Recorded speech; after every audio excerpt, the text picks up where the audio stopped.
Hello friends, Namrata art and craft ಚಾನೆಲ್ಗೆ ನಿಮ್ಗೆಲ್ಲರಿಗೂ ಸ್ವಾಗತ.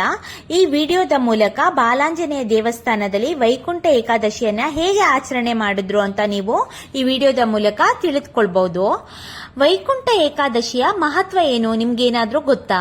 ಬ್ರಹ್ಮಪುರಾಣದ ಪ್ರಕಾರ ವೈಕುಂಠ ಏಕಾದಶಿ ಅಂದ್ರೆ ಇಂದು ಸ್ವರ್ಗದ ಬಾಗಿಲು ತೆರೆದಿರುತ್ತದೆ ಎಂಬ ಪುಣ್ಯದ ದಿನವಿದು. ಶ್ರೀನಿವಾಸನ ದಿವ್ಯ ದರ್ಶನಕ್ಕಾಗಿ ಕೋಟ್ಯಾಂತರ ಜನರು ಇಂದು ಸರತಿ ಸಾಲಿನಲ್ಲಿ ಬಂದು ದೇವಸ್ಥಾನಗಳಲ್ಲಿ ದರ್ಶನವನ್ನ ಪಡಿತಾರೆ. ವಿಷ್ಣುವು ವೈಕುಂಠದಿಂದ ಆಶೀರ್ವದಿಸುತ್ತಾರೆ ಎಂಬ ನಂಬಿಕೆ ಎಲ್ಲರಲ್ಲೂ ಮನೆ ಮಾತಾಗಿದೆ. ಭಕ್ತರು ವೈಕುಂಠ ಏಕಾದಶಿಯಂದು ಮೋಕ್ಷ ಪಡೆಯಲೆಂದು ಭಕ್ತರು ದೇವಸ್ಥಾನಕ್ಕೆ ಬಂದು ದೇವರ ದರ್ಶನವನ್ನ ಈ ದಿನ ಪಡಿತಾರೆ. ಏಕಾದಶಿಗಳಲ್ಲಿ ಮುಖ್ಯವಾದ ಮತ್ತು ಮಹತ್ವವಾದ ಏಕಾದಶಿ ಈ ವೈಕುಂಠ ಏಕಾದಶಿ. ಈ ದಿನ ಮಹಾವಿಷ್ಣು ದೇವಸ್ಥಾನಗಳಲ್ಲಿ ಉತ್ತರ ದ್ವಾರವನ್ನ ವೈಕುಂಠ ದ್ವಾರ ಅಥವಾ ಸ್ವರ್ಗದ ಬಾಗಿಲು ತೆರೆಯುತ್ತಾರೆ ಎಂಬ ನಂಬಿಕೆ ಭಕ್ತರಲ್ಲಿದೆ. ವೈಕುಂಠ ದ್ವಾರದಿಂದ ದೇವರ ದರ್ಶನ ಮಾಡಿದರೆ ಮಹಾವಿಷ್ಣು ಹರಿಸುತ್ತಾನೆ, ಮೋಕ್ಷ ಪ್ರಾಪ್ತಿಯಾಗುತ್ತದೆ ಎಂಬ ನಂಬಿಕೆ ಭಕ್ತರಲ್ಲಿದೆ. ಏಕಾದಶಿ ಅಂದ್ರೇನು? ಏಕಾದಶಿ ಇದು ಒಂದು ಸಂಸ್ಕೃತದ ಪದ. ಹೀಗೆಂದರೆ 11 ಎಂಬ ಅರ್ಥವಿದೆ. 12 ಮಾಸಗಳಲ್ಲಿ ಕೃಷ್ಣ ಪಕ್ಷ ಹಾಗೂ ಶುಕ್ಲ ಪಕ್ಷದ 11ನೇ ದಿನವನ್ನ ಏಕಾದಶಿ ಅಂತ ಹೇಳಿ ಕರೀತಾರೆ. ಒಂದು ಮಾಸದಲ್ಲಿ 2 ಏಕಾದಶಿಗಳಿರುತ್ತದೆ. ವೈಕುಂಠ ಏಕಾದಶಿಯಲ್ಲಿ ಚಂದ್ರಮಾನದ ಪುಷ್ಯ ಮಾಸ ಶುಕ್ಲ ಪಕ್ಷದ ಏಕಾದಶಿಯೇ ಈ ವೈಕುಂಠ ಏಕಾದಶಿ. ಇನ್ನು ದೇವಸ್ಥಾನಗಳಲ್ಲಿ ಶ್ರೀನಿವಾಸ ನೆಲೆಸಿರುವ ವೈಕುಂಠ ದ್ವಾರದ ಒಳಗೆ ಭಕ್ತರು ಹೋಗಿ ಬಂದರೆ ಮೋಕ್ಷ ಸಿಗುತ್ತದೆ ಎಂದರ್ಥ. ಈ ಏಕಾದಶಿಯನ್ನು ಮೋಕ್ಷದ ಏಕಾದಶಿ, ಮುಕ್ಕೋಟಿ ಏಕಾದಶಿ, ಪುತ್ರದ ಏಕಾದಶಿ ಅಂತ ಕೂಡ ಕರೀತಾರೆ. ಈ ದಿನ ಉಪವಾಸ ಮಾಡುವ ಜನರು ಮೋಕ್ಷ ಪಡೆಯುತ್ತಾರೆ, ನೇರವಾಗಿ ಸ್ವರ್ಗಕ್ಕೆ ತೆರಳುತ್ತಾರೆ ಎಂಬ ನಂಬಿಕೆ ಇದೆ. ಹಿಂದೂ ಪುರಾಣಗಳ ಪ್ರಕಾರ ಈ ದಿನ ಉಪವಾಸ ಮಾಡಿದರೆ 23 ಏಕಾದಶಿಯ ಉಪವಾಸ ಮಾಡುವುದಕ್ಕೆ ಸಮಾನವಾಗಿದೆ ಎಂದು ನಂಬಲಾಗಿದೆ. ಹಿಂದೂ ಪುರಾಣಗಳ ಪ್ರಕಾರ ವೈಕುಂಠ ಎಂಬ ಪದವು ಭಗವಾನ್ ವಿಷ್ಣುವಿನ ವಾಸಸ್ಥಾನ. ಅಲ್ಲಿ ಯಾವುದಕ್ಕೂ ಕೊರತೆ ಇರುವುದಿಲ್ಲ, ಕೇವಲ ಸಮೃದ್ಧಿ ಮಾತ್ರ ನಾವು ಕಾಣಬಹುದು.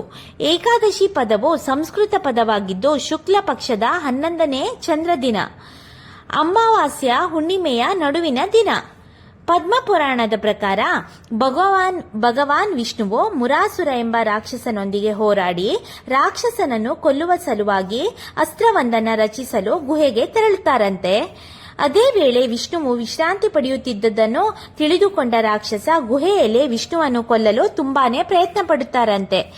ಆದರೆ ರಾಕ್ಷಸನ ಎಲ್ಲಾ ಪ್ರಯತ್ನವೂ ವಿಫಲವಾಗುತ್ತಂತೆ.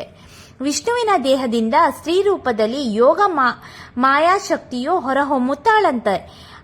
ಆಕೆ ಹೊರಹೊಮ್ಮಿ ರಾಕ್ಷಸನನ್ನ ಸಂಹರಿಸುತ್ತಾಳಂತೆ. ವಿಷ್ಣುವು ಆ ಶಕ್ತಿಯಿಂದ ಪ್ರಭಾವಿತನಾಗಿ ಆಕೆಯನ್ನು ಏಕಾದಶಿ ಎಂದು ಕರೆದು ಆಕೆಗೆ ಒಂದು ವರವನ್ನ ಕೊಡ್ತಾರಂತೆ. ಆಕೆ ನಿನಗೆ ಏನು ವರ ಬೇಕು ಎಂದು ಕೇಳಿದಾಗ ಆಕೆ ಕೇಳಿದ ವರವೇನೆಂದರೆ ಏಕಾದಶಿ ದಿನದಂದು ಉಪವಾಸವನ್ನು ಆಚರಿಸುವವರು ಅವರಿಗೆ ಮೋಕ್ಷ ಪ್ರಾಪ್ತಿಯಾಗಬೇಕೆಂದು ಕೇಳಿಕೊಳ್ತಾಳಂತೆ.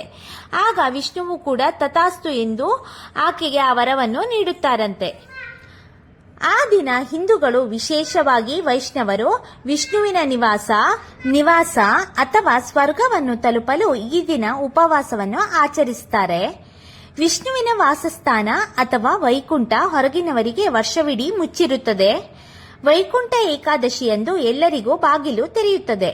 ಆದ್ದರಿಂದ ವೈಕುಂಠ ಏಕಾದಶಿಯಂದು ಉಪವಾಸ ಮಾಡಿದರೆ ಸಾವಿನ ನಂತರ ಮೋಕ್ಷ ಪಡೆದು ಸ್ವರ್ಗ ತಲುಪುತ್ತಾರೆ ಎಂಬ ನಂಬಿಕೆ ಇದೆ. ಏಕಾದಶಿಯನ್ನು ಅನ್ನ ತಿನ್ನಬಾರದು ಎಂದು ಎಲ್ಲರೂ ಹೇಳುತ್ತಾರೆ. ಕಾರಣ ಏನಾದ್ರೂ ನಿಮ್ಗೇನಾದ್ರೂ ಗೊತ್ತಾ? ಮುರಾಸುರ ಎಂಬ ರಾಕ್ಷಸ ಅಕ್ಕಿ ಮತ್ತು ಧಾನ್ಯಗಳಲ್ಲಿ ವಾಸಿಸುತ್ತಾನೆ ಎಂಬ ನಂಬಿಕೆಯಿಂದ ಈ ದಿನ ಅನ್ನವನ್ನ ಸೇವನೆಯನ್ನ ಮಾಡಬಾರ್ದು ಅಂತ ಹೇಳ್ತಾರೆ.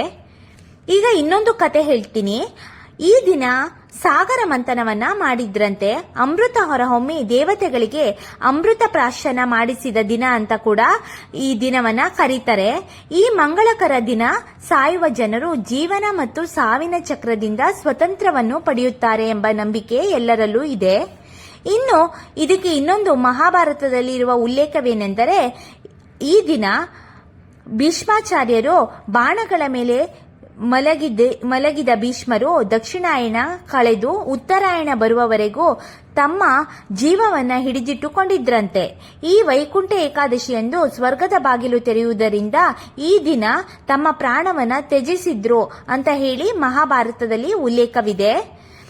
ಕೆಲವು ಕಡೆ ಈ ಏಕಾದಶಿಯನ್ನು ಭೀಷ್ಮ ಏಕಾದಶಿ ಅಂತ ಕೂಡ ಕರೀತಾರೆ. ಈ ಎಲ್ಲ ಮಾಹಿತಿಗಳು ನಿಮ್ಗೇನಾದ್ರೂ ಇಷ್ಟ ಆದ್ರೆ ಪ್ಲೀಸ್ ಲೈಕ್ ಮಾಡಿ, ಶೇರ್ ಮಾಡಿ, ಹಾಗೆ ಸಬ್ಸ್ಕ್ರೈಬ್ ಮಾಡೋದನ್ನ ಮರಿಬೇಡಿ. ಈ ವಿಡಿಯೋದಲ್ಲಿ ನೀವು ನೋಡಿರುವಂತಹ ವೈಕುಂಠ ಏಕಾದಶಿಯನ್ನ ಬಾಲಾಂಜನೇಯ ದೇವಸ್ಥಾನದಲ್ಲಿ ಆಚರಿಸಲ್ಪಟ್ಟಿದೆ.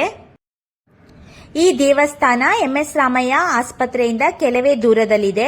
ಇಲ್ಲಿ ನೀವು ಬಂದು ದೇವರಾದಂತಹ ಆಂಜನೇಯ ಸ್ವಾಮಿ ಹಾಗೂ ತಿರುಪತಿ ದೇವರ ದರ್ಶನವನ್ನ ಪಡೆದು ಆಶೀರ್ವಾದವನ್ನ ಪಡಿಬಹುದು. ಇಲ್ಲಿ ವಿಶೇಷವಾಗಿ ಇವತ್ತು ವೈಕುಂಠ ಏಕಾದಶಿಯನ್ನ ಹೇಗೆ ಆಚರಣೆ ಮಾಡಿದ್ರು ಅಂತ ಹೇಳಿ ನೀವು ಈ ವಿಡಿಯೋದ ಮೂಲಕ ತಿಳಿದುಕೊಳ್ಬಹುದು. ಹಾಗೆ ನೀವು ಬೆಂಗಳೂರಿನಲ್ಲಿ ಅಥವಾ ಈ ದೇವಸ್ಥಾನದ ಸಮೀಪದಲ್ಲಿದ್ರೆ ನೀವು ಮತ್ತೆ ನಿಮ್ಮ ಫ್ಯಾಮಿಲಿ ಮತ್ತು ಮಕ್ಕಳೊಂದಿಗೆ ಈ ದೇವಸ್ಥಾನಕ್ಕೆ ವಿಸಿಟ್ ಕೊಡೋದನ್ನ ದಯವಿಟ್ಟು ಮರಿಬೇಡಿ. Thank you.